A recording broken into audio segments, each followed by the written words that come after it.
দেখলাম ফারুকিক ধরিছে বিএনপির পোলাপাইন কেন ওয়াসিমের ছবি ড্রোন শোতে দেখা দেখলাম ফারুকিক ধরিছে বিএনপির পোলাপাইন কেন ওয়াসিমের ছবি ড্রোন শোতে দেখায় নাই। ফারুকি দেখলাম মাপটাপ চাইতেছে, ফারুকির এই অভ্যাসটা ভালো, কিছু বার্তা দেয় না। এর আগেও পাঠ্য বইয়ে ওয়াসিমের নাম না থাকায় খুব খেপেছিল ছাত্রদল, দেখেছেন না মনে? আগেও পাঠ্য বইয়ে ওয়াসিমের নাম না থাকায় খুব খেপেছিল ছাত্রদল, দেখেছেন না মনে আছে না? ছাত্রদলরে বলি, ছোট ভাই হিসাবেই বলি, ওয়াসিম আমাদের প্রিয়, সব শহীদেরই আমাদের প্রিয়। শহীদদের উপরে দখলদারি করতে নাই, এতে শহীদের অসম্মান হয়, অমর্যাদা হয়। এটা পরামর্শ দিই আর একটা ইতিহাস বলি। 1990-এ আইকনিক শহীদ ছিল দুইজন, নূর হোসেন আর ডাক্তার মিলন।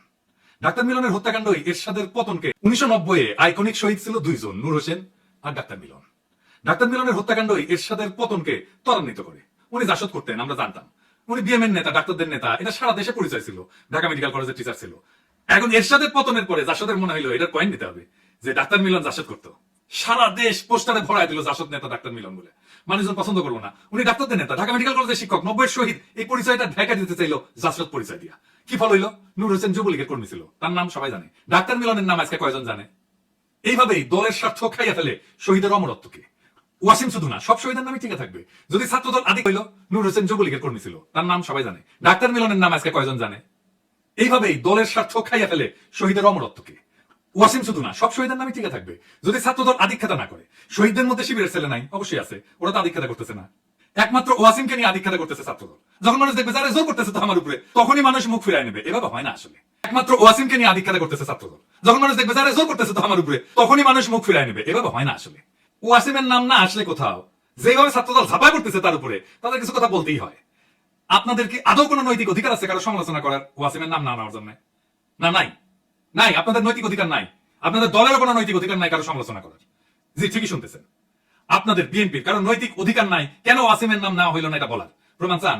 এইটা সাহেব দেখেন তো 7ই আগস্ট 2024-এ তারেক রহমানের বক্তব্য, যেখানে শহীদের নাম উল্লেখ করতেছে। শুনেন। দেশ এবং জনগণকে স্বাধীন করতে গিয়ে চোখে মুখে বুকে গুলি আলিঙ্গন করা। দেখেন তো 7ই আগস্ট 2024-এ তারেক রহমানের বক্তব্য, যেখানে শহীদের নাম উল্লেখ করতেছে। শুনেন। দেশ এবং জনগণ দেশ এবং জনগণকে স্বাধীন করতে গিয়ে চোখে মুখে বুকে গুলি আলিঙ্গন করা আবু সাইদ কিংবা মুগ্ধের মতন হাজারো ছাত্র ছাত্রী তরুণ তরুণীকে প্রাণ বিসর্জন দিতে হয়েছে। শুনিছেন? ওয়াসিমের নাম আপনাদের ভারপ্রাপ্ত চেয়ারম্যান কইলো? কয় নাই। তো উনার এই বক্তৃতাগুলো তো শুনিছেন? ওয়াসিমের নাম আপনাদের ভারপ্রাপ্ত চেয়ারম্যান কইলো? কয় নাই। তো উনার এই বক্তৃতাগুলো তো স্ক্রিপ্ট কইরা বক্তৃতা। উনি কেন ওয়াসিমের নাম কইলো না? উনি তো লিখেই বলতেছেন, তাই না? আগে উনারে ধরেন, তারপরে অন্যদের ধরতে আসেন। যাই হোক, আজকের প্রসঙ্গে আসি। আজকের প্রসঙ্গ শ্রী শ্রী ওয়াকারানন্দ প্রভুপাদ। এই নাম কেন দিলাম? আজ সে আলাপটা করি। শ্রী শ্রী ওয়াকারানন্দ প্রভুপাদ। এই নাম কেন দিলাম? আজ সে আলাপটা করি। এই শ্রী শ্রী ওয়াকারানন্দ প্রভুপাদ মনে জিন্দেগি ভালো হবে না। এই শ্রী শ্রী ওয়াকারানন্দ প্রভুপাদ মনে জিন্দেগি ভালো হবে না। মাসুদ ভালো হবে, উই ভালো হবে না। প্রভুপাদ কেন করছি? কারণ উই যা কাজ করিচ্ছে তাতে ওক এটা ছাড়া আর কোনো কিছু করা উচিত হবে না। ওয়াকারানন্দ প্রভুপাদ বাংলাদেশে ইন্ডিয়ার মূল চালিকা শক্তি হয়ে উঠছে। তার উপরে ভর করেছে ইন্ডিয়া। সে এখন ইন্ডিয়ার মূল প্লেয়ার বাংলাদেশে। তার উপরে ভর করে ইন্ডিয়া কিছু করবে পাবে কিনা সেটা অন্য আলাপ, আমি আসিচ্ছি সে আলাপে। তার আগে দেখে নি কেন আমি তারে প্রভুপাদ কইছি। ওয়াকারানন্দ গেছে রাশিয়া, তারপরে ক্রোয়েশিয়ায়। জানুয়ারিতে রাশিয়ান রাষ্ট্রদূত দেখা করেছিল, তাই গেছে রাশিয়ায়। রাশিয়া কেন? কেন আমরা হিন্দু? ওয়াকারানন্দ গেছে রাশিয়া, তারপরে ক্রোয়েশিয়ায়। জানুয়ারিতে রাশিয়ান রাষ্ট্রদূত দেখা করেছিল, তাই গেছে রাশিয়ায়। রাশিয়া কেন? কেন আমরা হিন্দুস্তান টাইমসের শিরোনাম দেখি। লিখেছে হিন্দুস্তান টাইমস। আমরা হিন্দুস্তান টাইমসের শিরোনাম দেখি। লিখেছে হিন্দুস্তান টাইমস, অভ্যুত্থানের জল্পনার মধ্যে ভারতের বন্ধু দেশে বাংলাদেশি সেনাপ্রধান করলেন কাজ। এই কথার মধ্যে সবকিছু কয়ে দিছে। তাহলে কি কাজ করতে গেছে এটি? আপনি যখন কারোর সাথে ঘুটু করতে যাবেন না, তখন তৃতীয় একটা দেশে যাবেন। এই তৃতীয় দেশটা হইতেছে রাশিয়া। এই রাশিয়ায় গিয়া সে ইন্ডিয়ার পানি পড়া নিয়ে আসিছে। আইসা সে দেখাইতে গেছে যে দেখো দেখো দেখো। এই তৃতীয় দেশটা হইতেছে রাশিয়া। এই রাশিয়ায় গিয়া সে ইন্ডিয়ার পানি পড়া নিয়ে আসিছে। আইসা সে দেখাইতে গেছে যে দেখো দেখো দেখো, বাংলাদেশে ইন্ডিয়ার সিফা সালার এখন আমি ওয়াকারানন্দ প্রভুপাদ। আমার এখন সাপ দেখবা, বুঝছাও? গেছে বৌদ্ধ বিহারে। দেখেছেন হিন্দুস্তান টাইমস কি নিউজ করলো এবার দেখেন। বাংলাদেশ ভাগের কথা উঠতেই এবার বৌদ্ধ বিহারে। দেখেছেন হিন্দুস্তান টাইমস কি নিউজ করলো এবার দেখেন। বাংলাদেশ ভাগের কথা উঠতেই এবার মৌলবাদীদের কড়া বার্তা সেনাপ্রধানের। ওয়াকার বললেন, দেখে যাও। এরপরে কুটি গেল, এরপরে গেল পয়লা বৈশাখ করতে ঢাকেশ্বরী মন্দিরে। আর পাশে কে? এডিটর সাহেব দেখান, এই কিরে এই কিরে কিরে সন্তোষ শর্মা। হ্যাঁ, সন্তোষ শর্মা বাংলাদেশের রয়ের 1 নাম্বার লোক। এই কিরে কিরে সন্তোষ শর্মা। হ্যাঁ, সন্তোষ শর্মা বাংলাদেশের রয়ের 1 নাম্বার লোক, বাংলাদেশে আলেমদের ইন্টারোগেশনের টাইমে হাজির থাকতো এই সন্তোষ শর্মা। শোনেন হারুন ইজাহারের কণ্ঠে। একটা নামে বলতে চাই, আপনাদের সকলকে চিহ্নিত করে দিতে চাই, সে হচ্ছে এই একটা নামে বলতে চাই, আপনাদের সকলকে চিহ্নিত করে দিতে চাই, সে হচ্ছে এই একটা পত্রিকা ইদানিং খুব দেখা যায়, কালবেলা পত্রিকার সম্পাদক সন্তোষ শর্মা। সে সরাসরি ওই বিদেশি এই কান্ট্রির ম্যানেজারের পক্ষ থেকে, স্টেশন ম্যানেজারের পক্ষ থেকে সে সরাসরি এসে আমাকে রিমান্ড নির্যাতন করেছিল। সেজন্য ওই কালবেলা পত্রিকার সম্পাদক সন্তোষ এর বিরুদ্ধে শর্মা, ওর বিরুদ্ধে মামলা হতে হবে। এবং সে কিন্তু নিজেকে অনেক বিভিন্ন আড়াল দিয়েছে, নিজেকে আড়াল করছে। কালবেলা পত্রিকার সম্পাদক সন্তোষ এর বিরুদ্ধে শর্মা, ওর বিরুদ্ধে মামলা হতে হবে। এবং সে কিন্তু নিজেকে অনেক বিভিন্ন আড়াল দিয়েছে, নিজেকে আড়াল করার চেষ্টা করেছেন। এরাই কিন্তু আমাদের এই রাষ্ট্রকে সর্বদিক থেকে ধ্বংস করেছেন। এরপর 21 টিভি নিউজ দেখেন আর সন্তোষ শর্মা এখন তিনি দৈনিক কালবেলার সম্পাদক ও প্রকাশক। কাজ করেছেন শক্তি নামের পত্রিকায়। সাপ্তাহিক সুগন্ধার মালিক ছিলেন সন্তোষ শর্মা। হয়েছিলেন দৈনিক আমাদের সময় পত্রিকার ব্যবস্থাপনা সম্পাদক। দেশের পূজা উদযাপন পরিষদের কেন্দ্রীয় কমিটির সাধারণ সম্পাদক তিনি। সুগন্ধার মালিক ছিলেন সন্তোষ শর্মা। হয়েছিলেন দৈনিক আমাদের সময় পত্রিকার ব্যবস্থাপনা সম্পাদক। দেশের পূজা উদযাপন পরিষদের কেন্দ্রীয় কমিটির সাধারণ সম্পাদক তিনি। ভারতের প্রধানমন্ত্রী নরেন্দ্র মোদীর সাথে ঘনিষ্ঠতার সংবাদ প্রকাশ করে তার নিজের পত্রিকাতেই। পেশাগত এসব পরিচয়ের আড়ালে সম্প্রতি বেরিয়ে আসছে ভয়ঙ্কর তথ্য। সন্তোষের দুটো টার্ম সে ইউজ করে, একটা সাংবাদিকতা আর ধরো সম্পর্ক। সে উদযাপন পরিষদের সাধারণ সম্পাদক। হেফাজতে ইসলামের যুগ্ম মহাসচিব মুফতি হারুন ইজহার চৌধুরীর দাবি, ভারতীয় গোয়েন্দা সংস্থা র এর এজেন্ট সন্তোষ শর্মা। এইটা সাহেব, এবার আর ওর আসল প্রভু মোদির সাথে ছবিটা দেখান। এইবার আমাকে প্রিয় সালাউদ্দিন সাহেবের সাথে দেখান, ভিডিওটা দেখান না, দেখেছেন মালটা? এইটা সাহেব, এবার আর ওর আসল প্রভু মোদির সাথে ছবিটা দেখান। এইবার আমাকে প্রিয় সালাউদ্দিন সাহেবের সাথে দেখান, ভিডিওটা দেখান না, দেখেছেন মালটা? এইবার সব হিসাব মিলিছে, খাপে খাপ মমতাজের বাপের মতো মিলে গেল। তার মানে এইটার পিছনে একটা বিশাল পরিকল্পনা আছে ওয়াকারের এই ভিজিটের পিছনে। আমরা একে একে দেখবো ওয়াকারুজ্জামান কেমনে ওয়াকারে, এইটার পিছনে একটা বিশাল পরিকল্পনা আছে ওয়াকারের এই ভিজিটের পিছনে। আমরা একে একে দেখবো ওয়াকারুজ্জামান কেমনে ওয়াকারানন্দ প্রভুপাদ হয়ে উঠলো। সেই জার্নিটা আমরা এখন একটু দেখি। ওয়াকারের সাথে তো ইন্ডিয়ার পররাষ্ট্র সচিব ক্যান্টনমেন্টে গিয়ে দেখা করেছিল, তাই না? সেনাপ্রধান তো সারাক্ষণ নাকি কথা কইতেছিল নতুন সরকার তৈরির সময় ভারতের সেনাপ্রধানের সাথে, তাই না? ভারতের সেনাপ্রধানই কয়ে দিছে। As of today, firstly, there is no vulnerability from any side. I'm in touch with the. ভারতের সেনাপ্রধানের সাথে, তাই না? ভারতের সেনাপ্রধানই কয়ে দিছে। As of today, firstly, there is no vulnerability from any side. I'm in touch with the chief of Bangladesh during the time of when this changeover took place. I was in constant touch with him, and even thereafter, in November 24, we had a video conference also.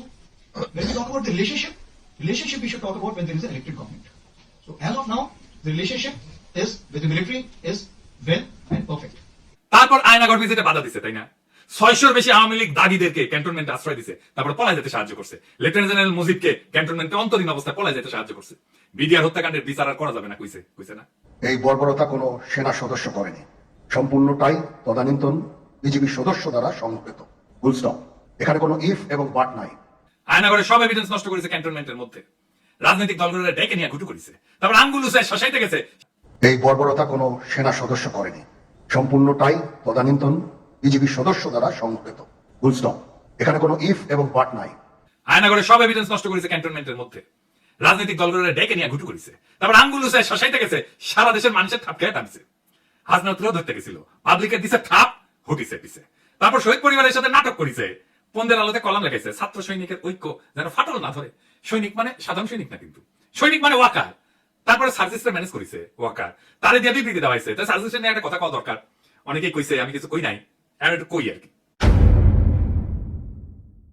সার্জিসের কথাবার্তা শুনে আমি sure ওয়াকারের সাথে ওরা একটা গুটু হয়েছে। সার্জিস একটা কথা কইতো মারে ছোট ভাই মনে কইরা, আমাদের টাইমে এরশাদের বিরুদ্ধে আন্দোলন করতেছি, তখন ডাকসুর জিএস ছিল জিয়াউদ্দিন বাদলু। দারুণ বক্তৃতা দিত, বাসদ ছাত্রলীগ করছিল, খুব স্মার্ট পোলা ছিল। তোমার মধ্যে বক্তৃতা দিত, সুন্দর করে কথা কইতো আর কি। এরশাদের সাথে হাত মিলাইলো। সার্জিসের কথাবার্তা শুনে আমি শিওর ওয়াকারের সাথে ওরা একটা গুটু হয়েছে। সার্জিস একটা কথা কইতো মারে ছোট ভাই মনে কইরা, আমাদের টাইমে এরশাদের বিরুদ্ধে আন্দোলন করতেছি, তখন ডাকসুর জিএস ছিল জিয়াউদ্দিন বাদলু। দারুণ বক্তৃতা দিত, বাসদ ছাত্রলীগ করছিল, খুব স্মার্ট পোলা ছিল। তোমার মধ্যে বক্তৃতা দিত, সুন্দর করে কথা কইতো আর কি। এরশাদের সাথে হাত মিলাইলো, মন্ত্রী হইলে এরশাদের। মারা গেছে বেচারা, কিন্তু তার পলিটিক্যাল ক্যারিয়ার শেষ। ক্ষমতার সাথে কম্প্রোমাইজ করলে রাজনীতি থাকে না। রাজনীতি হইতেছে ক্ষমতার সাথে টক্কর দেওয়া। বাংলাদেশে খালেদা জিয়ার যে ইমেজ এটা হয়েছে, তার পলিটিক্যাল ক্যারিয়ার শেষ। ক্ষমতার সাথে কম্প্রোমাইজ করলে রাজনীতি থাকে না। রাজনীতি হইতেছে ক্ষমতার সাথে টক্কর দেওয়া। বাংলাদেশে খালেদা জিয়ার যে ইমেজ এটা হয়েছে, তার প্রিন্সিপাল পজিশনের জন্য।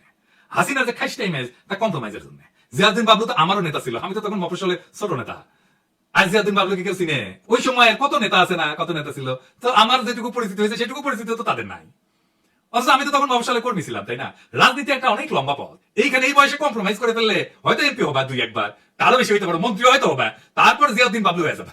হাসনাত মন্ত্রী এমপি হইতে পারবে কিনা জানি না, কিন্তু বাংলাদেশের নেতা লম্বা পথ। এইখানে এই বয়সে কম্প্রোমাইজ করে ফেললে হয়তো এমপি হবা দুই একবার, তারও বেশি হইতে পারো, মন্ত্রী হয়তো হবা, তারপর জিয়াউদ্দিন বাবলু হয়ে যাবে। হাসনাত মন্ত্রী এমপি হইতে পারবে কিনা জানি না, কিন্তু বাংলাদেশের নেতা। হাসনাত মন্ত্রী এমপি হইতে পারবে কিনা জানি না, কিন্তু বাংলাদেশের নেতা হবে, আগামী বাংলাদেশের নেতা হবে, যদি তার ইমেজটা এইভাবে ধরে রাখতে পারে। মার্চ ফর গাজায় হাসনাতে মিছিল করিচ্ছে না, ওর পাশের জায়গাটা তো তোমার হইতে পারতো সার্জিস, হয় নাই? ওই জায়গাটা রাজনীতির। আর ওয়াকার আনন্দ বহুবাদের সাথে যে কোনো কথাবার্তা নেগোসিয়েশন সব প্রাসাদ ষড়যন্ত্র, ওইখানে রাজনীতি থাকে না। যাই হোক, এই যে ওয়াকার এসব করিচ্ছে, কেন করিচ্ছে, কিভাবে শুরু হইলো এটা? বিক্রম মিশ্র এসে তার সাথে মিটিং করলো।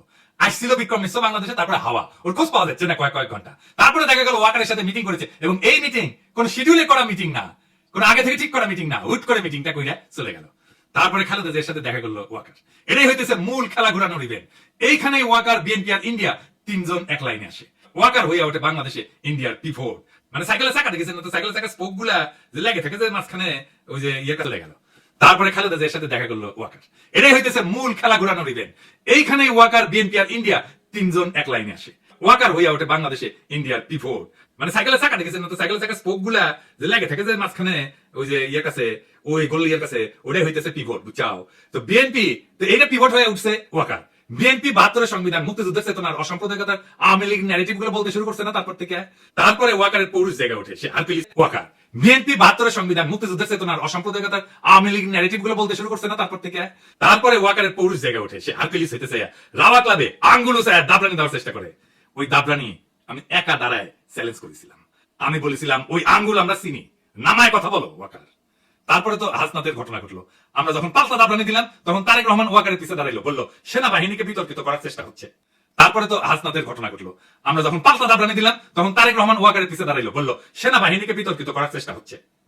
ওয়াকার কি সেনাবাহিনী নাকি একজন ব্যক্তি? তারেক রহমানের ওয়াকারকে ক্যান্সেল করতে নামতে হইলো। ওয়াকার তো নিজেই বিতর্কিত কাজ করতেছে, একটা দুইটা না, অসংখ্য। বিক্রম মিশ্র হাওয়া হয়ে গেল কয়েক ঘন্টার জন্য। তারপরে জানা গেল ওয়াকারের সাথে মিটিং। একটা রেসপন্সিবল রাজনৈতিক দল হিসেবে তো তারেক রহমানের ওয়াকারকে প্রশ্ন করা উচিত ছিল, বিক্রম মিশ্রের সাথে কি আলাপ, কি কথা তাহার শোনে। এই মিটিং তো শিডিউলের বাইরে ছিল। শয়তানির পর শয়তানি করে যাবে, কিছু কওয়া যাবে না, বললেই সেটা সেনাবাহিনীর বিতর্কিত করার চেষ্টা হবে। বাহ, খুব মজা। আমি জানো আমি করবো, আমাকে কেউ কিছু পেতে পারবে না। কি চমৎকার ইন্ডেমনিটি। যাই হোক, ওয়াকারকে দিয়া ইন্ডিয়া কি অ্যাচিভ করাইতে চায়, সেটা সেনাবাহিনীর বিতর্কিত করার চেষ্টা হবে। বাহ, খুব মজা। আমি জানো আমি করবো, আমাকে কেউ কিছু পেতে পারবে না।